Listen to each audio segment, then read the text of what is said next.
product, changes to the product, and we're just accelerating new things that are getting into the product. Dirk Verlason and Andreas Hilber will be talking about basically a big upgrade to the GUI in Object Studio, and it's some really good stuff.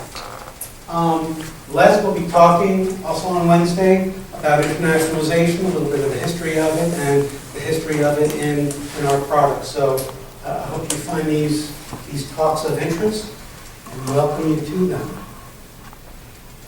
So here's some of the contents we'll be going through. So the small talk of, sometimes I look at something and I say, well, you know what? That's the small talk of this genre. You ask, okay, well, what does that mean? Typically, if something's really good, it's the highest compliment I can give something, from my perspective, to say, that's the small talk of that domain. So what is a small talk theme? Well, just quickly, some of the things to me, what a small talk means is kind of a less is more. It's also the name of my blog, Less is More. You're using the minimum needed for the maximum impact. No, separating the wheat from the chaff, getting rid of the unnecessary things, getting the most done with the least. Simple, robust, and effective, and maybe sometimes even underappreciated. I think we probably all feel that the mass market underappreciates small talk, and certainly we don't, but the mass market underappreciates small talk. So what are some things that might be a small talk of? How about a small talk of knots? Knots? Yes, actually there's a way to join two ropes together that is arguably flat out better than anything else. And I would call this thing the small talk. Any guesses? Does anybody have an idea what kind of knot or bend this would be? And it's really fascinating. There are some really large books that are compilations like of all the known knots, and this one was forgotten. It was actually kind of more recently rediscovered, and it's the small talk of knots. It's called the Zeppelin bend, or it's also called the Rosendahl bend after its creator. And what's really neat about it, and why it's called the Zeppelin knot, back when the U.S. Navy had dirigibles, airships, 100-ton airships, they needed to tie them down. This was the knot they used. It's all they'd allow. And what's nice about it, it's beautiful, it's symmetrical, and what's also really neat is the simplest knot is the overhand knot, just a simple knot. And this is basically two overhand knots in a way that makes it something much greater, much greater than a simple overhand knot. And where would you want to use this? Well, especially if you need to place a lot of load on it. You need a secure bend to join two ropes, and you're going to put a lot of load on it. And after you put all that weight on it, you also need to untie it, which is why it was used for airships.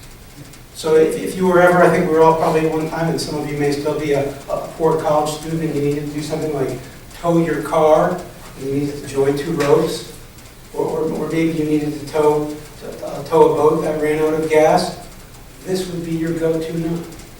This would be it. And like I said, it was almost forgotten, and it was rediscovered, and this is arguably the best way to join two ropes together.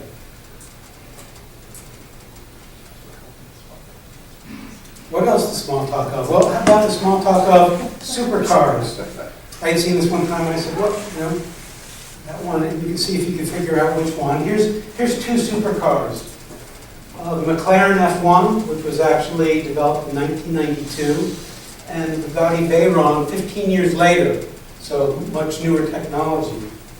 Now, the McLaren is largely known for what it doesn't have. There's no ABS. It's rear-wheel drive only. 6-speed manual transmission. But it also has some really neat innovations. It has center seating. The driver sits dead center in the middle of the car with two flanking rear seats to fit 3 people. It has an air brake. It was the first production car with a carbon fiber tub. So it's got some neat innovations, and basically proper execution of the fundamentals, really good execution of the fundamentals, make this a great car. Contrast that with the Bugatti Veyron, 4 turbos, 10 radiators. 10 radiators. It's like I'm thinking the engineers will say, oh, we need this. Well, okay, no problem. Just shove another radiator in there and away we go. But it's got 1,000 brake horsepower, 7-speed, dual clutch, sequential gearbox, all-wheel drive. It's got everything, and including probably the kitchen sink. And what made me think of this is, if any of you have seen the British show Top Gear, they one time took these 2 cars, and I think it was largely to show how much technology had improved in those 15 years. And they had a drag race between these 2 cars. And they had to run it over and over and over and over again. Why? They weren't getting the results they expected. Every time, the McLaren smoked the Bugatti off the line. And the pilot of the Veyron was saying, how is this happening? I mean, he's got 1,000 horsepower and all-wheel drive, and this has like 650. If you put a modern power plant or some turbos in there, maybe it would be a different outcome altogether, but really elegant execution of the fundamentals make this an iconic supercar, and what I would say is the small talk of supercars. Oh, by the way, which one would you rather have the maintenance bill for? Radiator.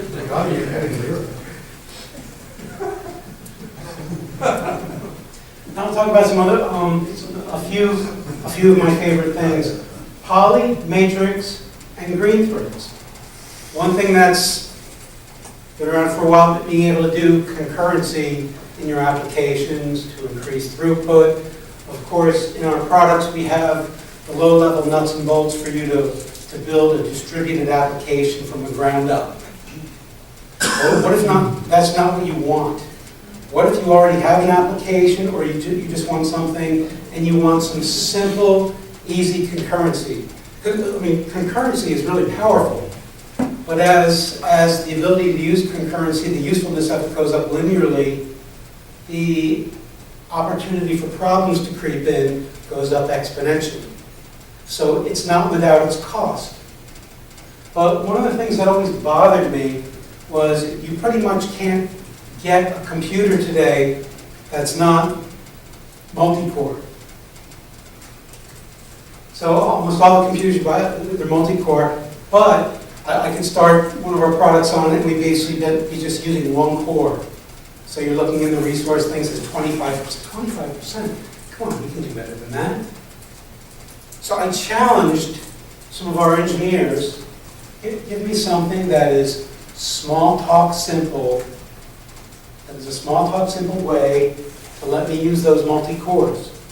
Give me something that will give me 80% of the benefits, but only 20% of the pain. And what they came up with, what I was really happy with, I call it poly, most people call it poly, it's called polycephaly, which is, what I like to say is what happens when you let your engineers name it.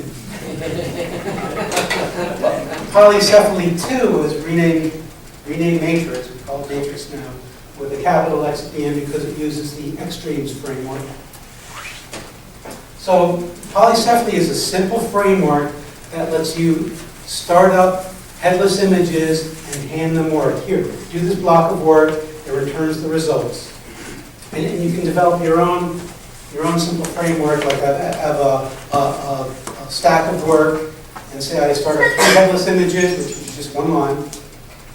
And then you have a thread that runs for each one, grabs a piece of work, hands it out. When it gets the results, stores the results, comes back, and grabs another piece. So they can all be operating at different speeds of how fast they're serving those things, and wherever they're done, they just come back for another piece of work.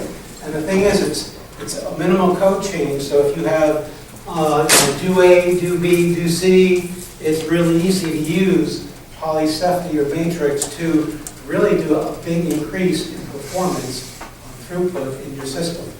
So it's simple concurrency, which is something that's getting, according to a recent conversation with a major analyst, something that's really coming, back into vogue and attracting a lot of developers' interest.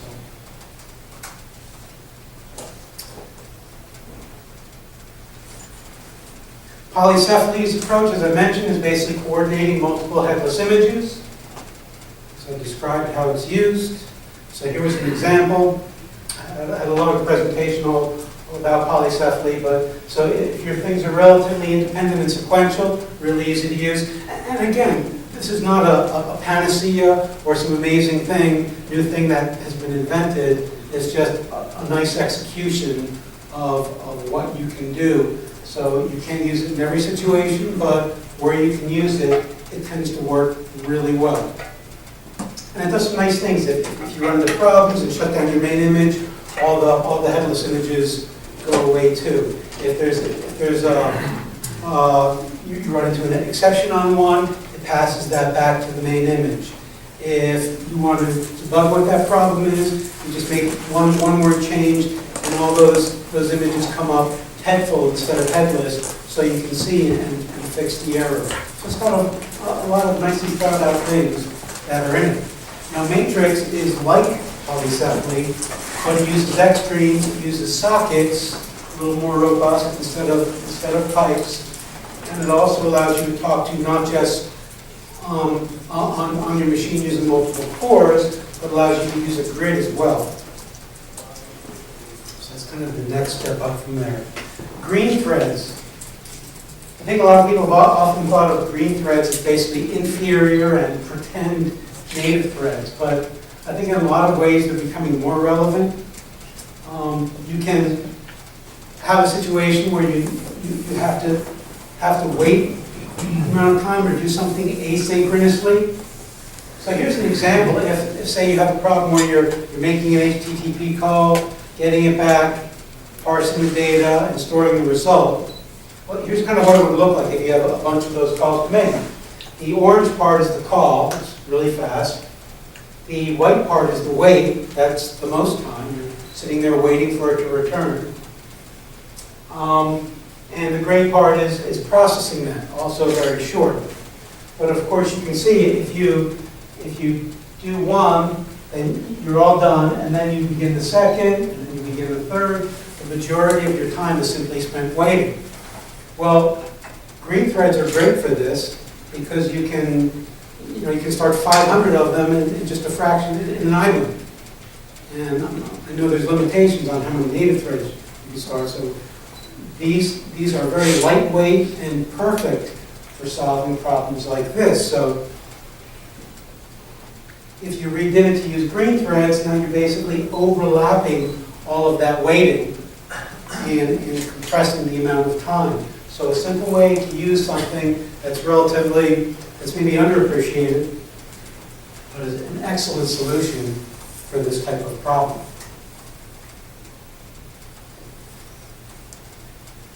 A few quick ideas on Smalltalk Performance. So sometimes they get a customer or potential customer, and I mean, we all know this, we've dealt with it for years when it first came out, or they interpreted things, or Smalltalk was out, always just kind of ahead of the hardware curve, a number of reasons, or they were basing them on interpreted versions, not the JITted versions, but there's this notion that it's interpreted and it's slow, which tends to persist. Or somebody heard that, so they're asking, well, what about, or sometimes you get people that generally ask, how can I make my Smalltalk applications run faster? So a few quick ideas, or these are the things I tell our customers or potential customers. First thing is see the forest through the trees. And what this means is that your biggest changes for performance tend to be from reorganizing things at a high level. So changing your algorithm or restructuring things to make them faster. And why is this relevant here? Smalltalk is excellent at this. Because if you chose some other solution and you're down in details with a very hand-coded, optimized low-level solution, you can't see the forest through the trees, so you're probably much less likely will have the ability to rearrange things and get 2, 3, 4, 10x improvement. Smalltalk is really good for that.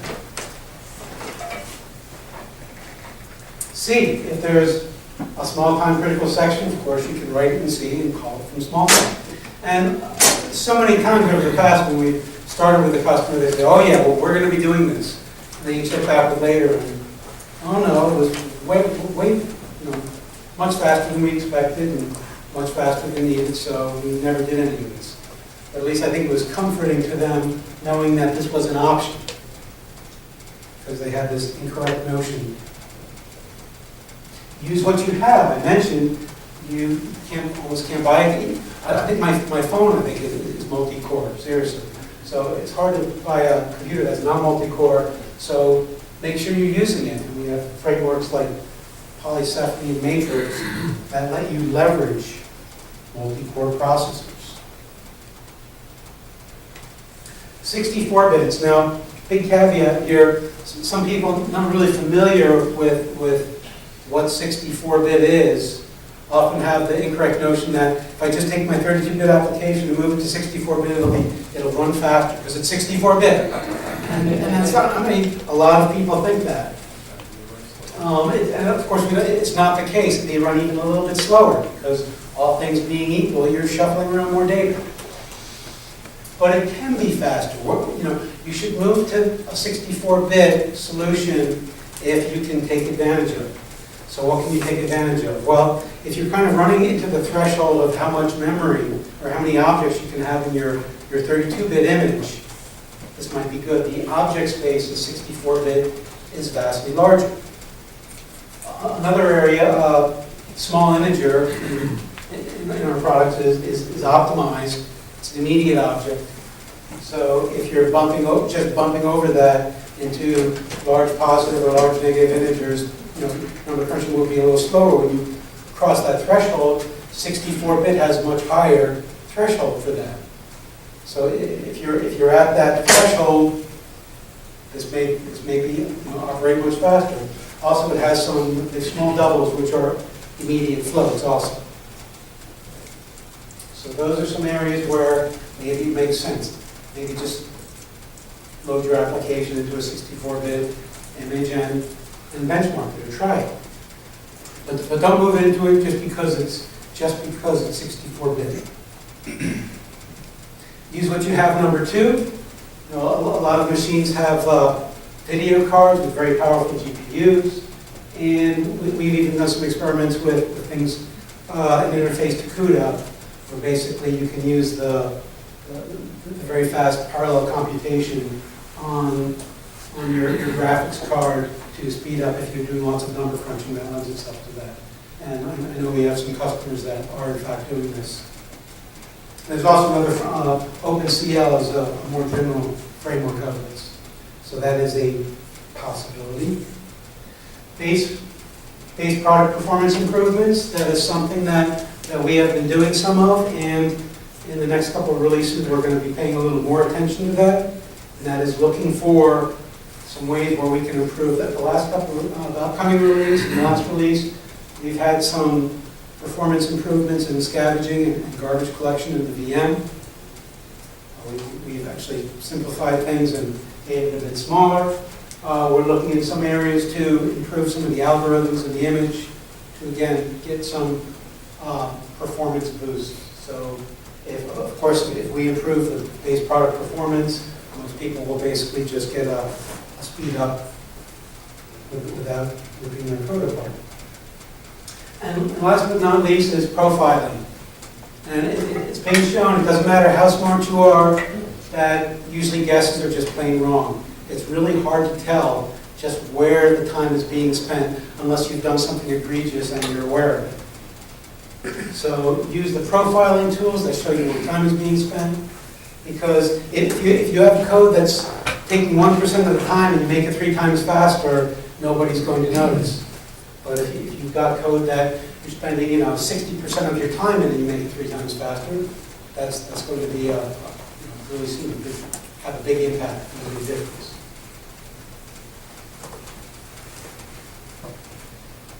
I always like to say, where's Gay, or with my marketing hat on, Smalltalk is innovation. I mean, Smalltalk innovated so much of, I think, of what we take for granted today, but a lot of people have still continued to innovate with Smalltalk, and there's a few neat things I just wanted to mention. One of them is coming out in our upcoming release in preview. It's called Skins. I just think it's an innovative solution to a kind of age-old question that I know, at least with VisualWorks, we've always dealt with, and that's what's better, native widgets or emulated widgets? And emulated widgets, you can make sing and dance and customize them to do anything you want, which is great. And native look and act the part on that platform, which is great. So which is better? Well, it depends on what you need. But Skins takes a shot at trying to get the best of both, in that you have a customizable widget, but the rendering of that widget is done by the native operating system. So we have this operating on Windows and OS X, so it uses Windows and OS X to actually draw the widget to render it. So it tries to give you the best of both. And I wouldn't have thought of that or thought that was possible, but one of our engineers had the insight to try something like this. I thought that was a neat solution to an age-old problem. When I worked for a number of years at a hedge fund who ran all their systems in Smalltalk, VisualWorks, one of the things I was tasked to do was come up with a better framework for application development, maybe getting better reuse, more productivity out of what we have, because they have tons of applications, and we're kind of rewriting and cleaning things up, and they asked me, well, can you do better? So of course, that's like a developer's dream. The framework, fantastic. And by the way, you have 2 weeks to come up with something brilliant. Need much longer than that probably to get traction on what I would like to have done. But I worked with a colleague a number of years earlier, Steve Abel, who developed this. And what Value Interface does, there's one framework in our products called value models. And I know a lot of you are familiar with them, but value models, you can give them a value and you can ask them for a value.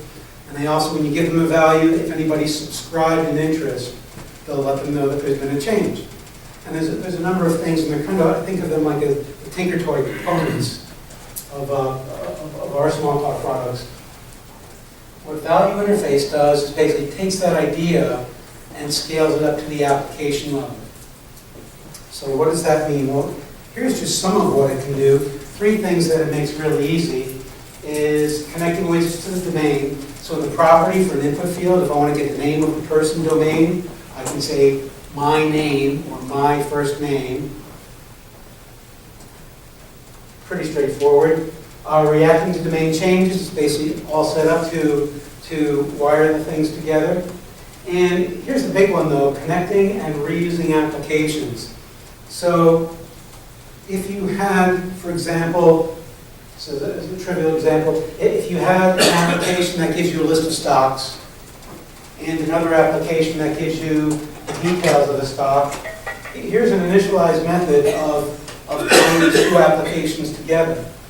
So you can create your instance of stock list app. It's the list of these 2 applications being brought together, and your stock detail app in the stock list app. This basically makes the domain of this the selected item of the list. And that's how they're largely plugged together. So kind of what it would look like. You have your list and your detail, and whatever you click on, you'll get it here. And that's basically that prior code, that initialized code to plug those 2 together was all it took. So basically, I mean, there are some constraints. Basically, you're saying an application, and it tends to keep them, impose a little discipline and keep a little focus, has 1 domain. So that tends to give your developers some discipline. And if you think about this ahead of time and develop like this, the way that you can plug these things together, and you can do some really, I mean, this is just a very simple example, but you can do some pretty sophisticated ways with all the different ways of how value models work and what it supports. So the CIO of that hedge fund said basically going with this was one of the best decisions we made, so it really worked well, and it was a lot of fun to use. Another thing I thought was pretty neat is it's in this Incom public repository. It's called Whatever, and it's basically a shapeless object. And you can basically, it's great if, say you're getting some data and you don't know what data you're getting. You're going to get some data and you're going to get maybe a row of headers to store this data, but you don't know what you're going to get. It's dynamic. You don't know, so you can just get that, parse it, and you can throw it into this object. So you can just tell the object something colon and the information. So of course this uses the does not understand trick, which is the basis for a lot of hacks and neat things. But this kind of goes beyond that. It implements it in a really efficient way, where basically subsequent calls will be just like you create the object with the instance variable and the getters and setters. So you can just kind of tell it anything you want, and you can ask it and you can ask for those things back. So basically dynamically understands whatever you tell it. So I have a question. Yeah. What's the use case for this? What? It sounds like a blob to me in a database. It is kind of like that. The example where I can't remember the specific instance, but you don't need to use this often, but where you can use it, it's good. I had an instance where I was getting some data retrieved from a call, and I got a row of headers to all this data, and it would be different depending on the call. So I wouldn't know necessarily that I was getting a specific object with a specific known set of things. I needed something that could accommodate anything dynamically. So for that, it was really useful. But not often, but I've needed to use this a couple times, and it's just great to have in your bag of tools if all of a sudden you run into that case. It's nice to know that. Thank you. Afternoon projects. I'm a product manager, Syncom Smalltalk product manager, and I do like to keep my hand in code once in a while. Try to develop something, keep my hands in Smalltalk, and when I talk to customers, I understand what they're talking about, and maybe some issues with the product we like to improve and things like that. So I once in a while do what I call an afternoon project. And that is, the productivity of Smalltalk, you can get a good bit done in an afternoon. So sometimes I think, well, that's an interesting idea. I wonder if I can get that done in an afternoon. So some of these are kind of neat, so I'm going to show you a few. Oops. It's minimized.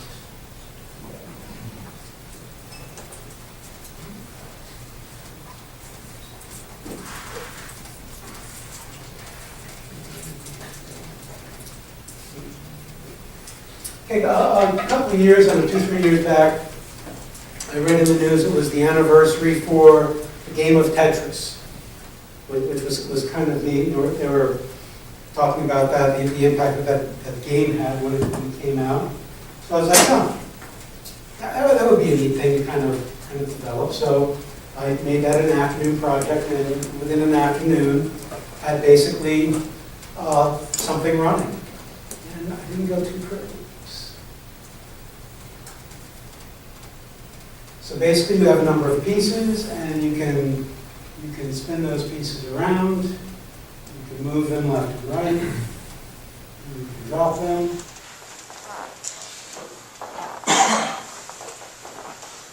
Okay, another thing I've done a few things with, I have something called Progress Grid. And I thought, a lot of times if stuff is going on in your application, you like some indication, you have progress bars, status bars, some movement, even some eye candy is nice to know that something's going on. Your application didn't freeze up and die. And often interesting things are interesting to look at. So one of the things I always thought was interesting to look at, was the inspiration for this, is defragmenting your hard disk. Which it brings a big grid of squares up and shows you things going on. There's lots of blinking lights, and be mesmerized by that, or maybe it's just men, I don't know. But anyway, the first example goes by pretty quick, it just zips through everything. But what it does is it has a grid, and when you begin processing something, it turns it yellow, and when that's done, it turns it green. So, with the second example here with multi-threads, what this is doing is using a number of green threads, and so the number of threads that are processing is how many yellow blocks there are, and when it comes back and returns, it turns green, it just grabs another piece of work, and it goes through. So you can even tell across the room what's going on, roughly how much it's done, and how many things are executing concurrently.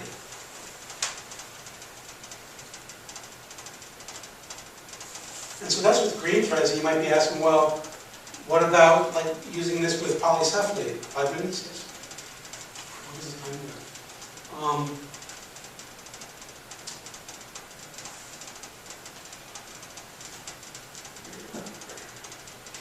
So let me open up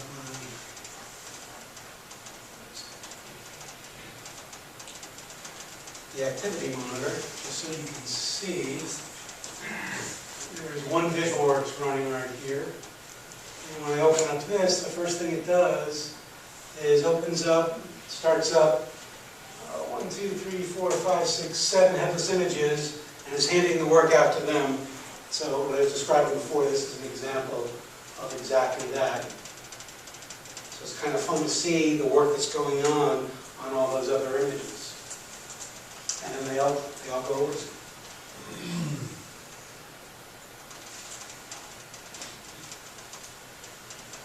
Another variation on that is I have a simple framework called Pulse, and that is if you're making, using green threads to do HTTP calls. Well, if you do, you need to get 5,000 things and throw out 5,000 calls at once, the host may say denial of service attack. We're shutting this guy down, and half your things time out, and other bad things happen, or just grinds to a halt.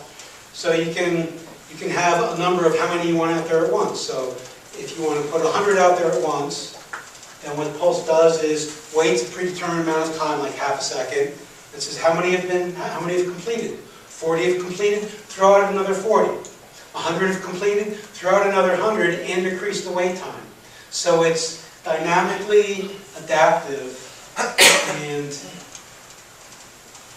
looks something like this. I call it Pulse because it kind of filters in, then boom, pulses out as a means of, and it was kind of me playing around. And you can play around with parameters too to make it adaptive, which was kind of a fun thing.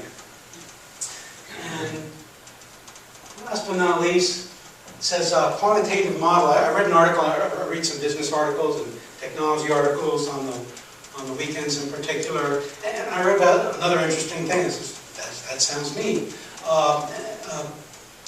And an analyst looked at some data for companies, and he developed a quantitative model. He said, based on the ROI of the company and the growth of the company, if I look at all this data from value line back over decades, there's roughly a linear relationship, and he gave some data points that you can interpolate between them all and come up with basically all things being equal, here's how much a company's worth.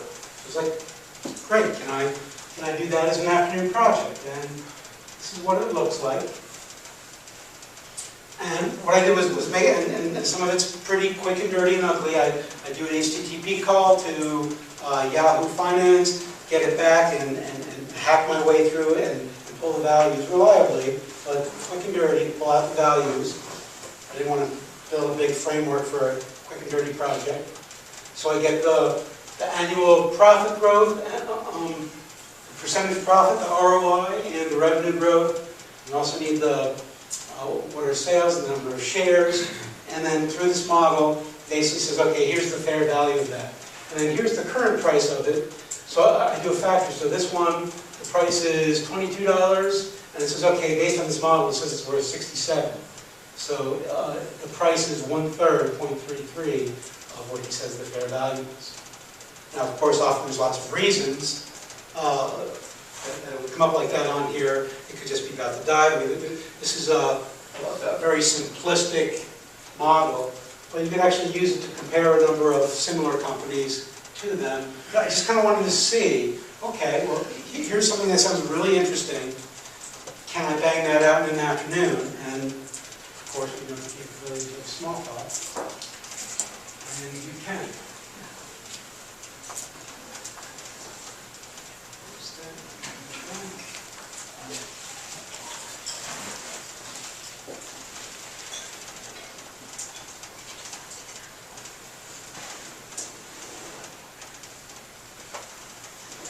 Okay, so we walked through the afternoon project. I was going to, if I had lots of extra time, which I don't, go through some advocacy things I have on the pearls. Put together, okay, why would you want to use Smalltalk? And I listed out a number of things, and Doug Rogers in the back said, those are the pearls of Smalltalk. So that name basically stuck. We call this the pearls of Smalltalk. Why should you use Smalltalk? What's different about Smalltalk? And to end this, I want to, Smalltalk is also, it's about innovation and learning new things. So here's kind of an interesting challenge for you all. Do something you do all the time differently. And it's harder than you think. I've got something for you to try. I've tried it.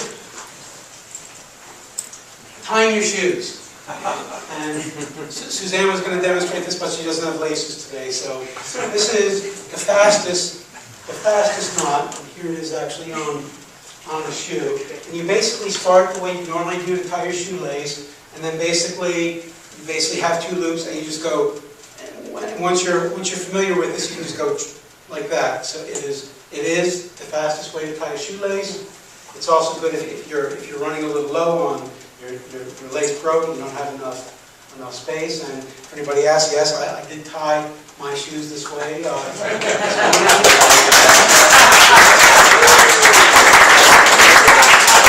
telling you to try that. Thank you.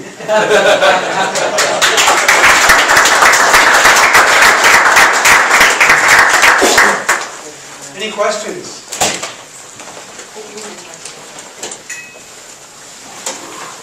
So next is a short break.